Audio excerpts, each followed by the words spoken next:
나이가 들면서 99%의 사람들이 모르게 받아들이는 5가지 추한 행동을 전문가의 통찰력과 실제 사례를 통해 소개합니다. 1번. 다른 사람의 의견을 무시하기. 사람들이 나이가 들면서 오랜 세월 축적된 지혜에 자부심을 느끼는 경우가 많습니다.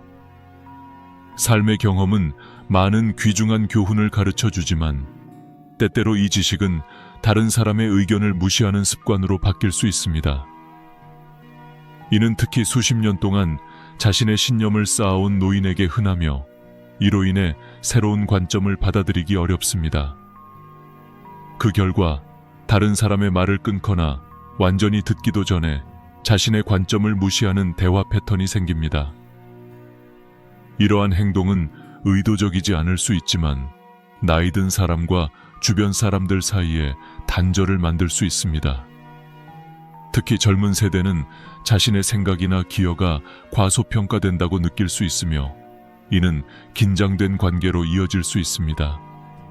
심지어 동료들도 항상 더 잘하는 사람에게 끊임없이 가려지면 좌절감을 느낄 수 있습니다. 예를 들어 나이 든 사람은 수십 년 전의 방법이 여전히 최고라고 주장하면서 현대적 양육 기술에 대한 성인 자녀의 조언을 무시할 수 있습니다. 그렇게 함으로써 그들은 다른 사람의 경험의 가치를 떨어뜨릴 뿐만 아니라 상호 학습과 성장의 기회를 차단합니다. 공개 포럼에서 사람들은 종종 다른 사람들에게 자신의 삶의 경험을 끊임없이 상기시켜 대화를 지배하는 연장자, 가족 구성원이나 지인에 대한 이야기를 공유하는데 이는 빠르게 소외감을 줄 수 있습니다.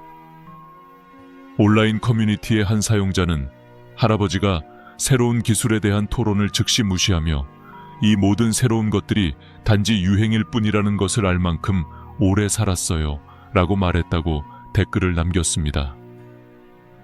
할아버지는 자신이 지혜를 전수하고 있다고 믿었지만 실제로는 다른 사람들이 혁신에 대해 가지고 있는 호기심과 흥분을 훼손하고 있었습니다. 이런 종류의 행동은 사회적 고립으로 이어질 수 있습니다. 자신의 목소리가 무시되거나 자신의 관점이 무효화된다고 느끼는 사람들은 그런 상호작용에서 물러나는 경향이 있습니다. 그 사람이 당신의 삶에서 존경받는 자리를 차지하고 있다 하더라도 습관적으로 당신의 의견을 무시하는 사람을 피하는 것은 자연스러운 반응입니다. 게다가 다른 사람을 무시하는 사람은 이런 행동이 얼마나 해로울 수 있는지 깨닫지 못할 수도 있으며 종종 자신과 다른 사람 사이의 거리가 커지는 것을 자신의 행동이 아니라 세대 차이 때문이라고 생각할 수도 있습니다. 다른 사람의 의견을 무시하는 것은 또한 노인이 배우고 성장하는 것을 박탈합니다. 나이가 들면 지혜가 생기는 것은 사실이지만 아무도 모든 것을 아는 것은 아니며 누구나 다른 사람에게서 배울 수 있습니다. 열린 마음을 유지하고 다른 관점에 대한 존중심을 보임으로써 노인은 주변 사람들과 더 풍부하고 보람 있는 상호작용을 촉진할 수 있습니다. 소외감을 느끼는 대신 사람들은 자신의 말이 들리고 소중하게 여겨진다고 느낄 것이고 이로 인해 연결의 유대감이 깊어질 것입니다. 2번.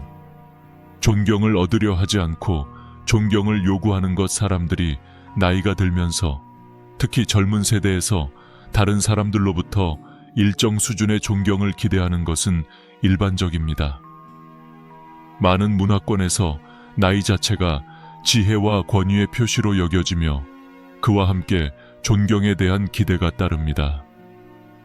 그러나 종종 나타나는 행동은 단순히 나이 때문에 존경을 요구하는 것이며 일반적으로 존경을 얻는 행동이나 태도를 고려하지 않습니다. 이는 마찰로 이어질 수 있으며 특히 추구하는 존경이 다른 사람에 대한 상호 존중과 함께하지 않을 때 더욱 그렇습니다. 일반적인 시나리오 중 하나는 노인이 다른 사람의 감정이나 경계를 무시하는 동시에 높은 존중을 받기를 고집하는 경우입니다. 예를 들어 노인 친척은 주변 사람들의 바쁜 삶과 의무를 인정하지 않고 가족이 항상 자신의 필요를 우선시하기를 기대할 수 있습니다. 그들은 대화를 방해하거나 즉각적인 주의를 요구하거나 대안적인 방법을 고려하지 않고 전통적인 방식으로 일을 고집할 수 있습니다. 그들은 나이만으로도 의심할 여지 없이 존경받을 자격이 있다고 믿지만 건강한 관계를 유지하는 데 필요한 상호 배려를 소홀히 할 수 있습니다. 이런 행동은 빠르게 자격의식으로 변할 수 있는데 노인은 보답하지 않고도 돌봐주기를 기대합니다. 온라인 포럼의 한 기사에서 이 문제를 강조했는데 한 여성이 도움을 요청할 때 제발이나 고맙습니다 라고 말하기를 거부했던 노모에 대해 이야기하면서 제 나이에 그런 말을 더 이상 할 필요가 없어요 라고 말했습니다. 기본적인 예의나 감사 없이 끊임없이 복종과 봉사를 기대하는 것은 가족을 과소평가하고 원망하게 만들었습니다. 게다가 이러한 태도는 가족 역학을 넘어 친구와의 상호작용이나 공공장소에서까지 확대될 수 있습니다. 예를 들어 노인은 상점에서 줄을 서서 다른 모든 사람과 마찬가지로 기다릴 수 있는 능력이 있음에도 불구하고 젊은 사람들이 질문 없이 통과시켜 줄 것이라고 기대할 수 있습니다. 이러한 행동은 노인에 대한 부정적인 인식을 조장할 수 있으며 현명하고 존경받을 만한 사람으로 여겨지는 대신 요구가 많고 사려 깊지 못한 사람으로 여겨집니다. 문제는 존중이 양방향이라는 사실에 있습니다. 사회가 종종 연장자를 존중하는데 높은 가치를 두지만 그 존중은 친절, 이해, 겸손을 통해 얻어야 합니다. 이러한 자질은 나이가 들면서 약해지지 않습니다. 노인이 존중을 요구하면서도 보답으로 보여주지 않으면 다른 사람들과 고립되고 그들의 존재가 환영받는 보탬이 아니라 의무에 가까운 환경을 조성할 위험이 있습니다. 나이가 존경을 받을 수 있지만 그 존경의 기초는 상호 예의와 공감에 기반해야 한다는 것을 기억하는 것이 중요합니다. 세 번째, 젊은 세대를 폄하하는 것. 사람들이 나이가 들면서 젊은 세대의 인식된 단점에 대해 비판하는 함정에 빠지기 쉽습니다. 이는 종종 내 시절이 더 좋았다는 믿음에서 비롯되어 과거와 현재를 끊임없이 비교하게 됩니다. 안타깝게도 이러한 행동은 끊임없이 변화하는 세상에서 사는 압박감을 이미 느끼고 있는 젊은 세대에 대한 폄하 또는 거만한 태도로 빠르게 변할 수 있습니다. 비판은 종종 현대 생활의 복잡성을 이해하지 못한 채 전달되어 젊은 세대가 오해받고 부당하게 판단받는다고 느끼게 합니다. 일반적인 시나리오는 노인들이 새로운 기술이나 젊은 사람들의 업무 습관을 비웃는 것입니다. 그들은 디지털 분야, 소셜미디어 또는 프리랜서 업무의 경력을 경솔하거나 중요하지 않다고 일축하고 더 가치 있다고 생각하는 전통적인 경력 경로와 비교할 수 있습니다. 소셜 플랫폼에 공유된 한 개인 계정에서 한 젊은 전문가는 할아버지가 집에서 일하는 것을 끊임없이 비웃고 그것을 진짜 일이 아니다 라고 부르며 적절한 직업을 구하라고 제안했다고 설명했습니다. 이러한 폄하적인 논평은 그들의 관계를 침식했고 그녀는 자신이 낮게 평가받는다고 느꼈습니다. 이런 행동이 드러나는 또 다른 방법은 사회적 가치와 규범의 변화에 대한 무시하는 발언을 통해서입니다. 노인들은 성역할, 정신건강인식 또는 일과 삶의 균형에 대한 새로운 관점을 젊은 세대가 부드럽거나 회복력이 부족하다는 신호로 볼 수 있습니다. 이런 태도는 젊은 개인을 소외시킬 뿐만 아니라 포용성, 감성지능 및 업무 역학 측면에서 사회가 이룬 상당한 진전을 훼손합니다. 이는 노인들이 현실 감각이 없는 것으로 여겨지고 젊은 사람들은 무시당하고 무효화되었다고 느끼는 세대 간 격차를 강화합니다. 경멸적인 행동은 재정과 성공에 대한 대화에서도 발생할 수 있습니다. 노인들은 젊은 사람들이 집을 소유하지 않거나 빚에 시달린다고 조롱할 수 있으며 종종 현대 세계에 매우 다른 경제적 어려움을 간과합니다. 내가 당신 나이였을 때 나는 이미 집과 가족이 있었습니다. 와 같은 말은 학자금 대출, 임금 침체, 주택 비용 상승과 같은 요인을 무시하는데 이는 이러한 이정표를 달성하는데 상당한 장벽을 만들었습니다. 그러한 비교는 공감과 이해의 부족을 강조할 뿐이며 노인들이 무시하고 불친절하다는 고정관념을 강화합니다. 이 모든 경우에 젊은 세대를 폄하하는 것은 부정성과 분열의 환경을 조성합니다. 그것은 의미 있는 세대 간 대화와 지원의 기회를 감소시켜 받는 쪽의 좌절과 원망으로 이어집니다. 4번. 건강 문제에 대해 끊임없이 불평하기. 사람들이 나이가 들면서 건강 문제를 겪는 것은 자연스러운 일이지만 이러한 문제에 대해 끊임없이 불평하는 것은 개인뿐만 아니라 주변 사람들에게도 부정적인 영향을 미칠 수 있습니다. 통증, 고통, 건강 문제에 대해 불평하는 것은 좌절감을 표출하는 방법처럼 보일 수 있지만 대화의 습관적인 부분이 되면 다른 사람들의 에너지를 고갈시키고 상호작용을 불편하게 만들 수 있습니다. 건강은 의심할 여지 없이 노화의 중요한 측면이지만 집착적으로 집중하면 다른 사람들을 밀어내는 부정적인 분위기를 조성할 수 있습니다. 이런 행동의 한 예는 노인들이 일상적으로 건강 문제에 대한 대화를 지배하고 다른 주제를 가릴 때입니다. 그들은 다른 사람들이 그렇게 관심이 없을 수도 있다는 것을 깨닫지 못한 채 최근의 의사 방문, 약물 부작용 또는 사소한 질병에 대해 매우 자세히 논의할 수 있습니다.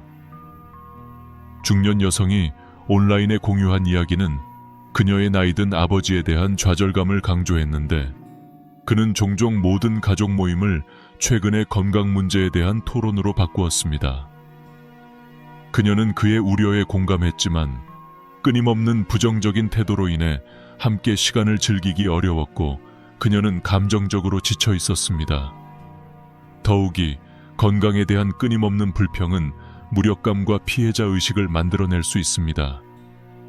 신체에 문제가 있는 부분을 지속적으로 강조함으로써 노인들은 자신의 능력이나 경험이 아닌 질병으로 자신을 정의하는 것으로 보기 시작할 수 있습니다. 이러한 사고방식은 정신 건강에 영향을 미칠 뿐만 아니라 다른 사람들이 그들을 어떻게 인식하는지에도 영향을 미칩니다. 친구와 가족은 그들을 건강 문제로만 여기기 시작할 수 있으며 더 깊고 의미 있는 수준에서 교류할 사람이 아니라 짐으로 볼 수 있습니다.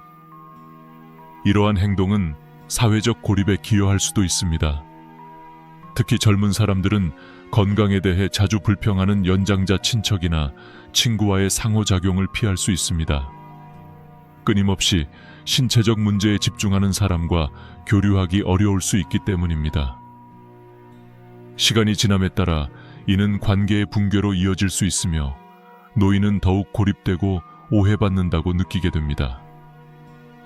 건강 문제를 다루고 관리하는 것이 중요하지만 이러한 대화를 다른 관심 주제와 조화시키면 소외감을 예방하고 주변 사람들과 더 건강한 관계를 조성할 수 있습니다. 번. 도움이나 조언을 거부하는 것. 사람들이 나이가 들면서 독립을 유지하는 것이 자랑스러운 일이 됩니다. 그러나 이는 필요한 경우에도 도움이나 조언을 받아들이지 않는 건강에 해로운 거부로 이어질 수 있습니다. 이러한 행동은 종종 통제력을 유지하고 부담스러운 느낌을 피하려는 욕구에서 비롯되지만 실제로는 해결하는 것보다 더 많은 문제를 일으킬 수 있습니다. 도움을 거부하면 개인의 삶이 더 어려워지고 지원만 제공하고자 하는 사랑하는 사람과의 관계에 긴장이 생길 수 있습니다. 시간이 지남에 따라 이러한 고집은 다른 사람들에게 좌절스러울 뿐만 아니라 개인의 웰빙에 잠재적으로 위험해집니다. 일반적인 예로는 신체적 능력이 떨어지더라도 집안일을 돕는 것을 거부하는 노인들이 있습니다. 그들은 무거운 식료품을 나르든 사다리를 오르든 먼 거리를 운전하든 모든 것을 스스로 하려고 고집할 수 있습니다. 한 여성은 그녀의 나이든 아버지가 관절염이 악화되어 자주 부상을 입었음에도 불구하고 넓은 잔디밭을 깎는 것을 고집했다고 온라인에 공유했습니다. 그녀나 다른 가족이 도와주겠다고 제안했을 때 그는 화가 나서 그들의 제안을 거부하고 혼자서 해낼 수 있다고 주장했습니다. 그는 독립에 대한 자부심 때문에 건강에 대한 실제 위험을 인정하지 못했습니다. 마찬가지로 노인은 의료 전문가의 의학적 조언이나 제안을 따르기를 거부할 수 있으며 이는 기존 건강 상태를 악화시킬 수 있습니다. 여기에는 특정 약물을 복용하거나 필요한 수술을 받거나 처방된 식단을 따르라는 의사의 권고를 무시하는 것이 포함될 수 있습니다. 건강 포럼에서 공유된 일화는 한 노인 여성이 가족이 의사소통에 어떤 영향을 미치는지 반복해서 말했음에도 불구하고 늙어 보이고 싶지 않아서 보청기를 착용하기를 거부한 상황을 설명했습니다. 허영심에 뿌리를 둔 이러한 도움 거부는 사랑하는 사람들과의 좌절과 의사소통 단절로 이어졌습니다. 다른 경우 보행기나 지팡이와 같은 보조장치를 사용하라는 제안을 무시하는 것처럼 조언을 거부하는 것은 더 미묘할 수 있습니다. 이러한 거부는 종종 취약하거나 늙어 보이는 것에 대한 두려움에서 비롯되지만 위험한 넘어짐이나 부상으로 이어질 수 있습니다. 궁극적으로 도움을 거부하는 것은 개인을 고립시킬 뿐만 아니라 그들을 돌보는 사람들과 불필요한 긴장을 유발하는 행동입니다. 도움을 받아들이기를 꺼리는 것은 이해할 수 있지만 개인과 지원 네트워크 모두의 삶의 질을 크게 떨어뜨릴 수 있습니다. 이 영상이 마음에 드셨다면 구독을 신청하시면 이와 같은 더욱 유익한 콘텐츠를 받아보실 수 있습니다.